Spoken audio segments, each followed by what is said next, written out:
different religions of the world as well. We can do that. We can harmonize. But well, we're we under have the to do it. spirituality category, so that's good. I guess I was able to change our category from news last night to spirituality tonight. So isn't that interesting? So you must be a little bit of a theologist, a spirituality person. Yes, I'm spiritual. I'm not going to use that cliche phrase, I'm spiritual but not religious, because I'm a little of that too. But yeah. Are world religions going to fade away? Are all those world religions? Because some of them faded away. I was shocked when I started studying religions for that book, Knowing Cosmology, that I wrote, that some have faded away, literally, off the planet. It's a friendly way of expressing it when you say they faded away. A lot of them were killed off, to be perfectly honest. Oh, okay. Okay. Well, they've been trying to get rid of a lot of our stuff, and it really hurts my soul.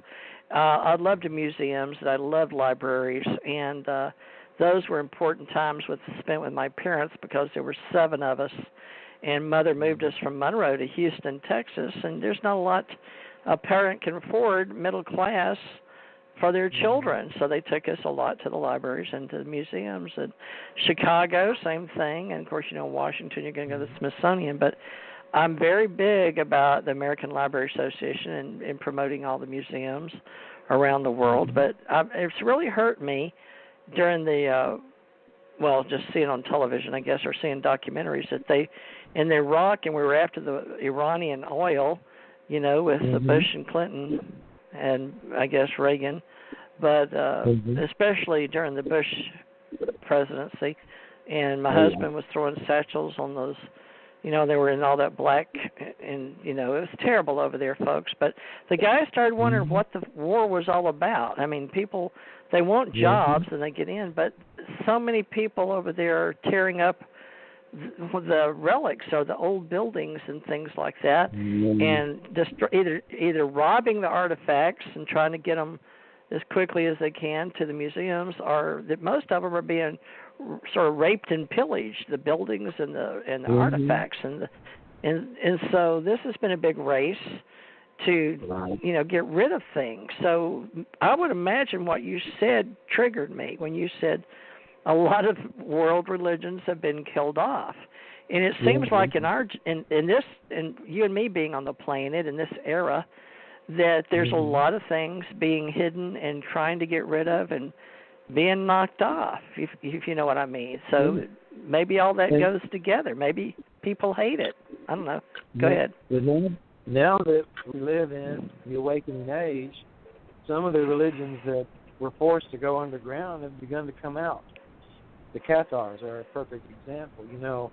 The Catholic Church back in the 11th century basically did what they could to try to kill off the Cathars, and it was a terrible slaughter of people, and a lot of innocent people died in the process. But apparently a certain number of them still did survive and went underground and have been underground for centuries. And only recently they now have a web presence online. The new Catholic Church has resurfaced because they feel now they're safe enough to not be people to be trying to kill them again. So really? What about the Ross? Janet just had me with all the dreadlocks and Bob Marley and Rastafarians, or Rastafarians. Yeah, they're still around. It's one of the small groups. There's a lot of the smaller type of religions. And Rastafarians are relatives of the new religion. But there are, like I said before, almost every day new ones are cropping up. And that's okay, but as I talked about in the book, it's not as helpful as opening up to the open wall. You're muffled a little bit, or either. Sorry about that. I turned a little bit away from the phone. Is that better now? Yeah. Wow, what a difference. Yeah, while you're recording it on YouTube, go back and listen to what you did, and you'll go, oh, I won't do that again. Okay. Sorry about You'll that. catch it, right? Let But, me get in a yeah. segue right there. Let me promote us again. Folks, we're just starting. We need your help. On the money that I'm paying out to do all this recording and getting us talking about world in general and meeting each other is the ACO, American Communications Online channel that I lost for whatever reason, but it's back, and Bill found it. So, Bill, if you can pull that up and see, you will see your name up there and YouTube. Sure. And even though I'm Theresa J. Morris, radio is just, TJ Morris ET Radio is just one of the channels. And in that, we have series and we have numbers. And there's a method to the madness when all these people got together on the internet and started setting this up. And I was fortunate enough to get involved in the beginning before we had the internet and help in one way or another.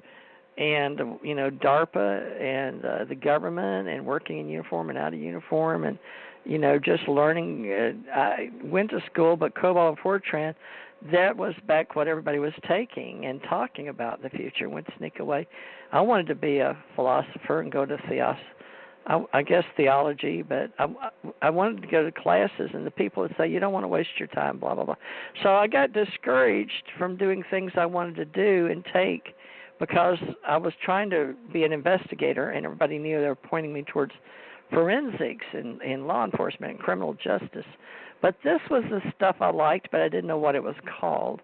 So I guess it's like sitting around, and most of us have time on our hands, at least the baby boomers do, and we sit around and we would talk about things, especially in the future. And computers were so mystical and what they were going to be like. And some of my books are about that coming forward all the way into the future, and what some of my stories are about deal with reality, and some are history based on reality, and some past lives. And I found that there are people out there that want to know a little bit of both. So I'm game. Mm-hmm. The only thing is, some of these conferences I'm hearing they're being bringing a lot of our authors together. They're blending science fiction with fiction with nonfiction. And people are, well, like us, in commercials. But what are children to think? I mean, I grew up where Santa Claus was important, and now I think it's Sanity Claus is more important than Santa Claus, right? So this open walk hopefully will help give you a guideline. I don't know if you call it theosophy or a new way to think, but the open walk, is it a new way to think or just to get you to think about several subjects? It is much more of a philosophy. It's much more of a philosophy than it is anything else. The open walk is not a religion, and I emphasize that quite strongly in the beginning of the book.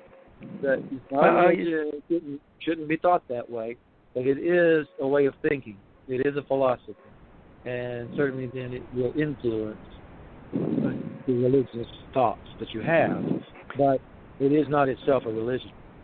But so you can relate to armchair philosophers then. Yes, to a certain extent. Yes, I jokingly refer to myself as a rogue philosopher. And, a rogue philosopher. There you go. A rogue philosopher, yeah. So, okay. Yeah, that's kind of my approach. But earlier I mentioned the 6 pitfalls to avoid while on the open walk. I would like to talk about those if we've got some time to do that. Yes, right on the hour. In about 6 minutes, I may play a little commercial, but you go right ahead. What's up? Yeah. We'll give the listeners something to think about while that's going on. Like I said, the 6 pitfalls to avoid. First, I'll just list them by their names, and then we can talk about what each of those really are. Some people have jokingly said these names sound kind of like titles for Big Bang Theory episodes. But you'll see what I mean when I read them. The first one is the idealization problem, and then there's the exclusivity trap, and the literalism complication, the interpretation dilemma, the absolutism impediment, and finally, the fundamentalist inclination.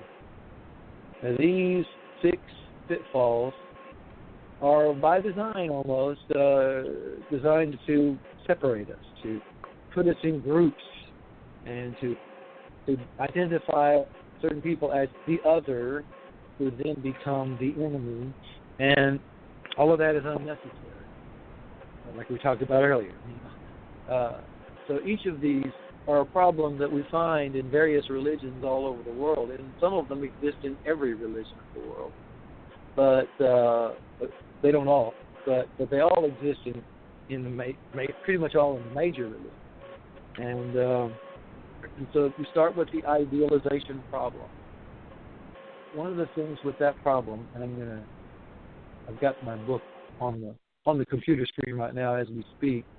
So I got to get that chapter. That's chapter 3. The idealization problem. Okay. It's like when we take an idea and we begin to idealize that concept or that idea, then as the very process of idealizing it has a tendency to take us away from reality itself. So in a sense of the word, I created what I call a thought equation. Idealization equals unreality. And when we do that, when we idealize something, we also have a tendency to codify it. A lot of our religions do that. They have codified beliefs. And when we codify our beliefs, it just becomes more and more idealized. And when it becomes more and more idealized, it becomes more and more unreal. So codification equals limiting your view of reality. Codification of beliefs leads to idealization. Idealization leads to unreality. And what has idealization done for us? It's not about religion per se, because we do this with more than just religion. We also do this with politics. We idealize either a politician or a political idea, and then the same thing happens. It spirals away from reality, not toward it, but away from it more and more. And as those things become proliferated, it just gets worse. But an example in politics, or part of our history, of idealization that's gone wrong is during the time of World War II, when the Nazis came up with this idea, which I think was a misunderstanding of Friedrich Nietzsche's idea of what he called the Superman, which they called, of course, the master race. And these idealized distortions led to the Holocaust and the slaughtering of millions of people, none of whom deserved their ill fate in Nazi concentration camps. The Holocaust is a spot-on example in which the idealization of a set of beliefs brought about a distortion designed to justify pure evil. That evil found its genesis in the idealization of a belief lifted up as being more important than selected people. That's the real problem with idealization. When you do that, you end up lifting up ideas and say, oh, well, these ideas are even more important than people. And when ideas become more important than people, then it makes it a lot easier to kill those people, like they did in the Holocaust. So we see with idealization, with that problem, it can lead to some real horrible things and bring people into a lot of pain and misery. And that's one of the major reasons that idealization, when it gets involved with religion, things can really go wrong. Again, citing back to the Cathars, as we talked about earlier, it's another example where the idealization that the Catholic Church held high, a lot of their ideas, became more important than those people whom they considered to be heretics, and they sent soldiers off to go kill them. It was known as the Albigensian Crusade, one of the few, I guess you would say, of the Crusades that actually didn't go to the Middle East, but instead went deeper into Europe and coastal Mediterranean, coastal areas